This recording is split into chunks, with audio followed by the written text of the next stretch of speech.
Customer, another day, another parcel tayo. Ito na naman tayo. Buksan na naman natin to.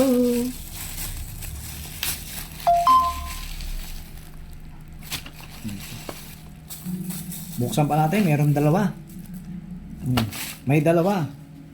Na hindi natin alam kung ano ang laman. Kaya buksan natin. Tom and Jerry. Ano ba laman nito? Naka-scotch tape pa. Fishing alarm. Ayan o. Fishing alarm. Ito ilalagay sa fishing rod. Para pagka, kunwari, indilatag mo na yung fishing rod mo, meron kang lagayan, tapos kumakain ka, or may kausap ka, pag may kumagat na isda, tutunog to. Ibig sabihin, alam mo na kagad na may kumagat sa pain mo. Di ba?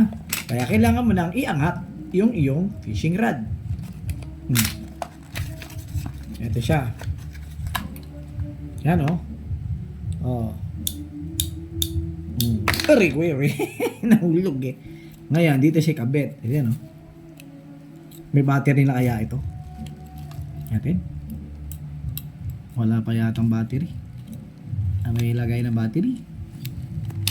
Ito daw yung on, ito yung off. So, baka yung battery ito baliktad. Buksan natin.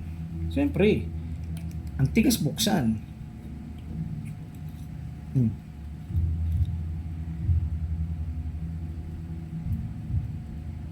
Ito lang yun.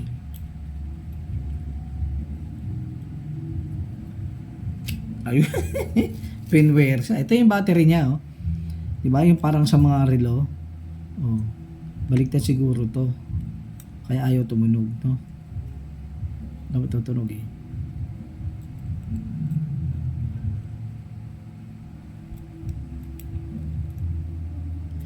Hindi tumutunog ah. Kaya natin isa. Or babaliktarin ko yung mga battery na yan para tumunog. 'Di ba? Kasi siyempre, bago yan. Natural, babalik rin nila yan. Para hindi malobat. Dalawa yan yun. Ano natin? On. Ayun. Nagulat ako. Ganun pala. Oh. Ang lakas, no? Ang lakas. Ang lakas niya. Ganun pala siya. Huh?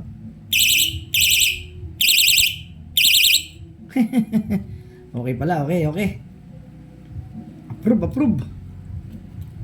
Kaya ito yun. Pag dito may lalagay yung tali, pag may kumagat, syempre, bababa ito. Gagana yan. Tutunog nga. Diba? Tapos ito yung connector. Ito yung ilalagay mo dito. Dito. Yan. Ayan, no? Ngayon, i-clip mo to doon sa rod. To. Ganyan, no? Yan. Ngayon, dito yung line. Yan, no? Yung may ilalagay sa butas. May butas, oh. Yan. Ilalagay mo sa butas, yung line. Siyempre, pagka may kumagat na isda, bababa yan. Di ba? Ang ganda. Malakas yung alarm niya, malakas. Off natin para hindi malobat. Ayan. Okay. Ano pang inaantay nyo mga ka-customer? Bumili na rin kayo nito. Yung mga hindi marunong sa pakiramdaman, ito, sigurado ramdam nyo na may huli kayo. Kaya ano pang inaantay nyo? Ilalagay natin yung link ng Yellow Basket dyan sa baba at i-click nyo na buy here. So, ano pang inaantay nyo? Legit. Maraming salamat.